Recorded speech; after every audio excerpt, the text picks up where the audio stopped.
Naam, asante sana. Hii ni Tanganyika TV, jina langu ni Omari Makelele Uzile. Na ukaribisha kuweza kusikiliza taarifa zetu za habari ambazo zimejiri sehemu mbalimbali ya nchi ya Jamhuri ya Demokrasia ya Kongo. Tuanzie ndani ya jimbo la Kivu Kusini katika mji wa Baraka. Wamama wa vikundi mbalimbali wakiwemo wa mama Lida na wale wa makanisa wanaopatikana katika mji wa Baraka wameendesha maombi ya siku moja kwa ajili ya kuombea nchi ya Jamhuri ya Demokrasia ya Kongo ambayo inakumbwa na machafuko ya kivita hasa mashariki mwa nchi hii.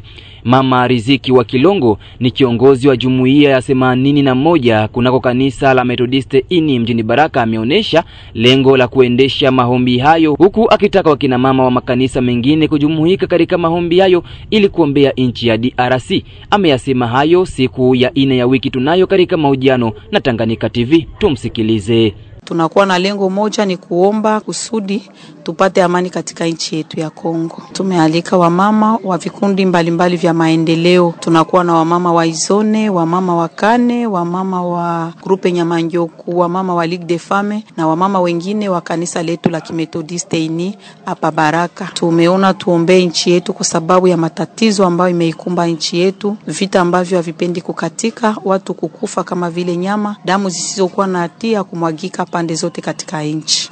Ni lazima kila mama mahali alipo ajue ya kwamba na yeye anahusika kwa kuombea nchi, kwa sababu hakuna kitu ambacho tutakifanya kama nchi yetu haitakuwa na amani. Tunaona jinsi gani wa vijana wetu, watoto wetu, waume zetu wanapelekwa huku na kule na kupoteza maisha. Hata kwa sisi wa mama kubakwa ovyo, na hivyo vinatutia woga sisi wa mama wa Kristo. Ni lazima tuambie Mungu hivi vitendo hatuvitaki katika nchi yetu. Mungu atuletee amani. Tunaalika watu wote wahusike kwa kuombea nchi yetu. Wa baba, wa mama, wa Kristo, hata Waislamu, tuombee nchi yetu kwa sababu hii ni nchi ambayo tuliipewa na Mungu na hatuwezi kukubali, hatuna mahali pengine tunaweza kuenda isipokuwa katika nchi yetu ya Kongo, na tumwambie Mungu tunahitaji kukaa katika nchi yetu na amani. Tubaki tu katika mji wa Baraka ni kwamba usalama mdogo pamoja na kupanda kwa mafuta aina ya essence kwa kiasi kikubwa ni sababu moja wapo zinazopelekea bei ya usafiri Uvira Baraka Misisi kupanda kila mara. Ndivyo amesema hayo mwenyekiti mmoja wa shirika la uchukuzi wa watu pamoja na mizigo mjini Baraka. Katika mazungumzo naye Bwana Mkunji Elisha Le Simple, coordinator wa shirika hilo la ASEPRO jimboni Kivu Kusini, amesema kuwa kwa sasa hali ya usalama si yenye kuridhisha, na hivyo waendesha pikipiki wanajitolea kuweka maisha yao hatarini, na hivyo inakuwa chanzo kikubwa kama alivyoeleza. Kuna sababu nyingi ambazo zinasababisha bei kupanda. Cha kwanza, siku hizi kuna kuwepo na ukosefu wa usalama, na hilo linafanya waendesha pikipiki wanakuwa na hofu, wanakuwa na woga ya kufika sehemu tofauti kama vile za mbali, zile eneo ambazo wanakuwa wanaona kwamba usalama unakuwa ni mdogo, na hiyo inafanya kwamba kwa wale ambao wataenda sehemu hizo, wale ambao wajitolea kwenda sehemu hizo, wanakuwa wanapandisha bei na kulipisha vile kisi wanavyotaka. Na kama vile ofisi tutakuwa hatuna kitu cha kuwapangia, maana pangia yeye anakataa tuenda pale. Inakuwa ni kipindi cha ambapo yeye anaweza kuelewana na mteja wake, ili mteja akirizika kwenda kwa bei hiyo na wanakwenda kusikilizana namna hiyo na anakwenda. Sisi ofisi hatutalazimisha mtu kumwambia kwamba uende sehemu fulani ulipishe hela fulani, kipindi ambapo tunajua kwamba ile eneo ni eneo ambapo usalama ni mdogo. Mwendesha pikipiki anaenda pale, anariske maisha yake, anaweza akafariki, anaweza akaingia maambiskade, maana ni kipindi cha vita. Kwa hiyo mwendesha pikipiki anakuwa kidogo, kipindi hiki anakuwa kidogo na uhuru wa kujipangia bei mwenyewe kama jinsi anavyotaka, na mteja akikubali ile bei anaenda na wanabebana namna hiyo. Sisi kama vile ofisi hatuna neno kabisa hapo la kuambia waendeshaji, maana wao ndo wanariske maisha yao kutembea maeneo ambayo huenda usalama uimariki. Kitu cha pili inakuwa ni bei ya mafuta au essence. Essence ambayo wanatumia inakuwa nayo haina bei kamilifu. Leo inaweza ikashuke kidogo, kesho tena inapanda, leo inashuka, kesho inapanda. Ili mwendesha pikipiki aweze kutoka hapa Baraka na kufika Uvira, atatumia lita ngapi? Lita moja inosikana 7,000. Atatumia lita ngapi? Atoke hapa hadi Katanga, atoke hapa hadi Sebela, atoke hapa hadi Fizi, na ile lita moja anaiuza 7,000. Imagine ifua lipishe ngapi juu apate zile hela, arudishe hela za essence na aweze kupata naye faida kidogo, ili mwa ile faida mkuje hela ambazo atapatia mwenye pikipiki, mwa ile pesa ambazo atalipisha mkuje gharama za njia, mkuje nini. Hiyo inafanya wao wanakuwa nao wanapandisha bei. Ina maana kuna tatizo ya essence panda bei, na tatizo ya pili tulisema ni ukosefu wa usalama, na mwisho ni tatizo ya matozo barabarani. Tozo zinakuwa nyingi barabarani. Hapa kunakuwa tozo, hapa kunakuwa tozo, pale nako kunakuwa tozo. Na zile tozo zinakuwa zinatokana na maservisi fulani ambayo bado hadi sasa yanaendelea kwa pesa, japokuwa zile pesa hazijulikani zinaenda wapi, lakini kuna kuwepo na maservisi ya serikali ambayo bado inaendelea kulipisha pesa barabarani. Zile ambazo tunaita ni tozo haramu kwa kipindi hiki. Tujielekeze katika tarafa la Fizi Paswima. Ni kwamba mama mmoja ameuawa kwa kupigwa risasi na watu ambao bado kujulikana mnamo usiku wa kucha siku ya 4 ya wiki tunayo ndani ya kijiji cha Swima, sekta ya Tanganyika, tarafani Fizi. Kwa jambo hilo, shirika la raia eneo hilo limelahani kwa hali ya juu zaidi kitendo hicho halifu kwa raia asiye na hatia. Taarifa tunazo ni kwamba yote yametokea pale ambapo marehemu alikuwa akipiga stori na watoto wake nyumbani mida ya usiku, kama alivyoeleza hapa kunako laini ya simu ya Tanganyika TV mkuu kiongozi wa shirika la raia Paswima. Hiyo ilitokea jana mida ya jioni pande za saa 1 usiku. Tulisikia mlio wa risasi. Punde baada ya dakika 5 tukasikia kama sehemu ya chini hapa karibu na moskea ya Waislamu kuna mama ambaye alipigwa risasi. Na wakati tulipofika pale kufanya uchunguzi tukakuta kweli mama huyo alipigwa risasi, na sasa hivi tunatoka kwenye mazishi. Kwa hali ya kiusalama, hatukuwa na shaka yoyote wala hoja yoyote ile ya usalama kuwa mbovu, ila tu askari jeshi ya wazalendo wanapiga masasi ovyo. Mara mnaweza sikia risasi 1, 2, 3 ya vile. Sasa watu walikuwa tu standby na kwa shida yoyote ile, tukiwa tu na hiyo mlio wa risasi, na mara moja mama huyo akatoweka. Sasa siwezi nikashuhudie kama kwa ngambo ya jamaa wala kwa ngambo ya wa jirani wala yani hata familia yake yenyewe haina precision mtu amekufa je, sababu wote wasitikiwa tu sikia risasi hiyo na habari ya kifo. Kadiri watu wamefanya utafiti, watu wamedadisi, wamoja wanasema njia hiyo, wengine wanasema tu ni na konfli ya familia, lakini kwenye jamaa kabisa hawajashuhudia kama ilitokana na nini. Ni mawazo tu ya watu ambayo inagonga huko na huko. Lakini kijamii alikuwa akishtumiwa kwa hali hiyo ya kiuchawi. Uchunguzi umefanyika na vyombo vya sheria, serikali haikuweza kupata jibu iliyo sahihi, sababu jibu ingeweza kutokea kwa familia. Vile familia haina precision kwa tukio wala ilipita tu vile, lakini uchunguzi bado unaendelea. Tuone kama itafikia kesho wala kesho yake kama jibu inaweza ikapatikana. Tujelekeze huko katika mji wa Uvira, tukiwa tu katika jimbo la Kivu ya Kusini. Watu 4 wameuawa katika mazingira tofauti ndani ya kata mbalimbali za mji jirani wa Uvira mnamo usiku wa kucha siku ya 4 ya wiki tunayo. Hali ambayo imezusha hofu mwingi na wasiwasi miongoni mwa wananchi. Kwa mujibu wa duru zetu ni kwamba usiku wa kucha siku ya 4 ya wiki tunayo umekuwa vibaya zaidi kutokana na mauaji ya watu, kuchomwa moto na wengine kupigwa risasi. Habari hii imehakikishwa naye mwanasheria Chako Changu Bon Ane aliyekuwa kiongozi wa vijana mjini Uvira. Huyu hapa ameanza kuanza kutoa picha halisi ya hali ilivyokuwa.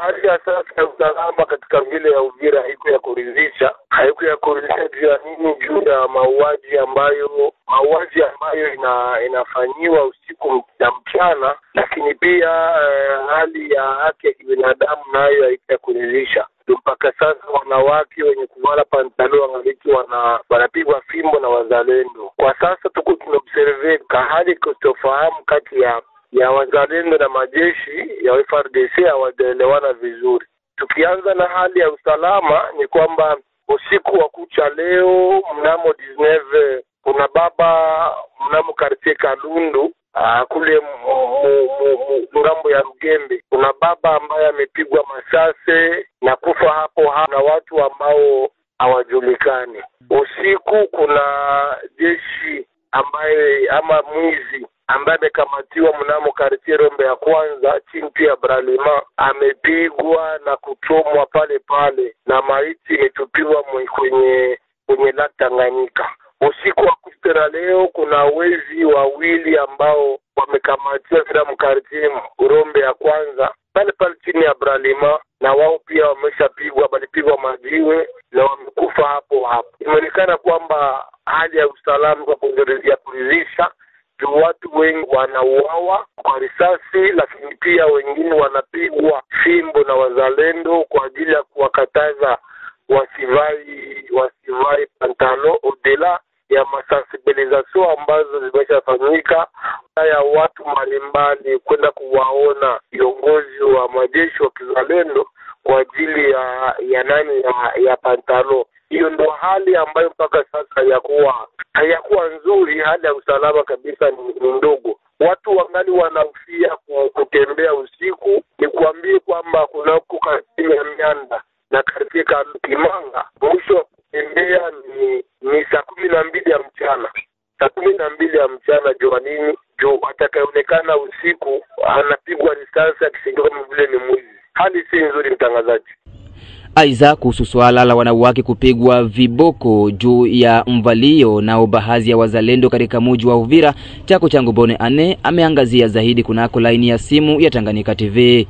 Utaelewa na mimi kwamba katika vile ya Uvira watu na kufikiria silaha wako aina nyingi. Wazalendo wana silaha, majeshi ya Burundi wana silaha, FRDC iko na silaha, majambazi wana silaha, raia wa kibinafsi wana silaha. Kweli kabisa viongozi wa jiji wangaliki makonfusion kwa kuwa na mwenye anasiri security ya maire la pesa hizi ni wazalendo, kwa sababu wa polisi walikuwa wangali wanakimbia ndio wanarudi sasa na wanaanza kujirekonsilie. Mpaka sasa hawajasema kitu, ila wako wanainsiste katika lugha ya Kifaransa wako wanaita restauration ya autorité de l'État. Mafaransa wanasema kwamba hata sheria inasema ile infraction wanaita atteinte au bonne mœurs. Eske wakati dada anavaa pantalo yake anaportea atteinte ku bonne mœurs? Sheria iko wazi. Wadada wanavaa pantalo kila siku katika vile ya Uvira. Unajua kwamba vile ya Uvira ni Carrefour. Watu wanatoka Bujumbura, wanatoka Rwanda, wanatoka Tanzania, wanatoka Zambia, wanatoka Angola, wanatoka katika vile ya Baraka. Watu wote wanatoka libre. Na kila mtu amekuwa na pasi yake ya kuvaa, lakini imeonekana kwa wazalendo wamoja kwamba pantalo inakuwa kwao infraction juu asili inawavundia madawa, na wapendi kuona wadada wakipita wanawatengeneza ama wanavaa mapantalo ambayo kwao inawachukiza, wanavunja mila. Ndio kisoko wanasema urusio kutu kuvunja mila ni infraction ya kuportea atteinte ubone merci. Mpaka sasa hakuna hata mmoja ambaye ameshakamatwa na kuwa kondane kwa ile infraction. Unakumbuka kwamba maistra wote wao wenyewe wanajikatia sheria wakipiga watu mafimbo na wengine kukuliwa pesa za amani. Tujelekeze huko katika jimbo la Tanganyika ni kwamba raia wa mtaa wa Kalonda kata la Kituku tarafani Lukuga jimboni Tanganyika mjini Kalemi wanaweza sasa kutembea pasipokuwa na tatizo yoyote. Hivyo ni kisha kuzinduliwa kwa daraja ndogo naye kiongozi wa tarafa hilo la Lukuga siku ya 3 ya wiki tunayo ya tarehe 12 Machi 2025. Mkuu kiongozi huyo wa tarafa la Lukuga Kinsimba Ntambwe Zede ameomba raia wa tarafa hilo la Lukuga kutumia vyema daraja hilo, kwani ni siku nyingi raia wa eneo hilo wanasumbuka na sehemu ya kupitia. Mkuu kiongozi Kinsimba Ntambwe Zede mbele ya mikrofoni za Tanganyika TV kutoka Kalemi. J'adresse mes très sincères remerciements à toute la population. Natoa shukrani yangu ya dhati kwa raia wa mtaa Kalonda kwa mchango wao uliokuwa unasaidia kufanyikisha ujenzi wa ulalo kama na huu. Inabidi tukumbushe kwamba wakaaji wa mtaa kama na huu walikuwa nakabiliana na changamoto nyingi kwa kutambuka nafasi hii. Wanafunzi vile vile wa mashule ya pembeni ya mtaa na hata vile vile mashirika ya kulinda usalama. Lakini kwa leo tatizo hilo limepata jibu kwa haraka sana. Na kwa leo najua kwamba raia wanakuwa napata jibu kutoka kiongozi wa eneo lao wanaokuwa naishi. Ni kwa hiyo nakuwa natoa ombi kwa watumizi wa ulalo kama na huu kuutumia vema ili uendelee kudumu. Na tumalizie taarifa zetu za habari na huko katika jimbo la Kivu ya Kaskazini. Tuanzie Pagoma. Ni kwamba kutokuwa na ustawi wa ubadilisho wa pesa za Marekani ni kutokana na hali inayoendelea katika mji wa Goma na Bukavu, na hali hiyo ni ya muda tu. Ndivyo amesema Dadi Saleh, mdadisi wa masuala ya uchumi mjini Goma. Huyu ameomba raia wa jimbo la Kivu Kaskazini na Kusini kutulia, kwani hali hiyo itafika mwisho hivi karibuni. Dadi Saleh mbele ya mikrofoni za Tanganyika TV kutoka Goma. Kunakuwa hali isiyo ya usawa kuhusu ubadilishiano wa pesa za Marekani pa Goma na Bukavu. Hali hiyo ni ya kawaida kwa nyakati hizi. Tufahamishe ya kwamba kunakuwa pointi muhimu kuhusu swala hilo, ni kama vile kunakuwa hali ambayo inatokana na kisaikolojia, hata kama kunakuwa mabenki ambazo hazitumiki. Kunakuwa hata pia swala hilo la pesa kupoteza thamani yake ama inflation. Wakati wa vita benki kutofungua ama la system inabaki ile tu. Wakati benki zafungua milango yao kunakuwa uhakika wa kupata pesa na hali hiyo yapunguka. Tumalizie na huko Butembo, tukiwa tu ndani ya jimbo hilo la Kivu Kaskazini. Uwepo wa seli au selile nyingi ndani ya mwili, hiyo ndiyo sababu kubwa ya ongezeko ya ugonjwa wa kansa, na hivyo usababisha vifo vingi vinavyotokana na ugonjwa huo. Ndivyo amesema daktari wa hospitali kuu ya Butembo Bwana Nzanzu Kalima. Huyu amesema sababu kubwa ya ugonjwa huo ni kutokana na utumiaji wa vyakula ambavyo vimekomaa kwa utumiaji wa mbolea zinazotengenezwa kupitia teknolojia, na pia vyakula ambavyo vimewekwa dawa ili vidumu siku nyingi. Daktari huyo amesema kuwa inabidi kuepukana kutumia vyakula ambavyo vimetengenezwa kupitia teknolojia na pia vyakula ambavyo vimewekwa dawa ili kusaidia kutokupata magonjwa hayo ya kansa, kama alivyoeleza Daktari Nzanzu Kalima. Kansa ni uzidishaji wa seli au selile katika mwili wa binadamu. Seli ni kiungo muhimu katika mwili. Ni kwa hiyo kansa yatokana na uzidishaji wa hizo seli. Kansa inaweza kumba viungo vyote vya mwili, na kwa hiyo mwili unaathirika kutokana na wingi wa seli au selile katika mwili wa mtu. Kuna sababu nyingi zinazosababisha kansa. Ni kama vile kutumia vyakula ambavyo vinambolewa ambayo imetengenezwa kwa njia ya teknolojia, vyakula ambavyo vimekonserviwa, vyakula ambavyo vimewekewa dawa ya kuvisaidia ili visioze mbio kama vile sardine, na pia virusi mbalimbali kama vile virusi vya hepatitis B na C. Kwa kujikinga na kansa, kwa kweli ni vigumu, kwa kuwa hata mtu anayezeeka ni kandidati kwa kansa.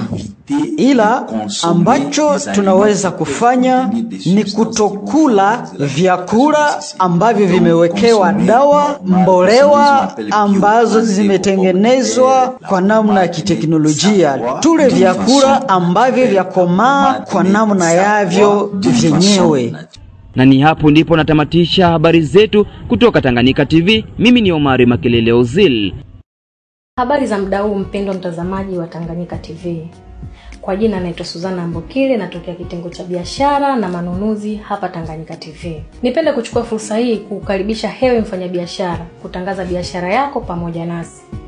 Maana katika ulimwengu huu wa sasa, media kama Tanganyika TV ndio mahara pekee ambapo unaweza kukuza na kuendeleza biashara yako. Haijalishi ni biashara ipi unayofanya, ina mtaji mkubwa au mdogo, Tanganyika TV inaweza kukuweka karibu na wateja wako na kukuza manunuzi ya bidhaa zako unazouza. Hebu fikiria, hata vikundi vya maendeleo tunawezaje kuendelea bila kujitangaza? Karibu utangaze nasi, hewe mfanyabiashara, mjasiriamali, mwanamuziki, wanasiasa na wengine wote. Karibuni sana sana sana. Unaweza kuwasiliana nasi kupitia namba zetu za ofisi zilizopo hapo chini. Hata kama una matangazo, Tanganyika TV tunaweza kukutengenezea, kwa sababu tunawafanya kazi na madirector wabobezi waliobobea katika shughuli za video production na graphic design. Tanganyika TV, Kwa pamoja tukupashe.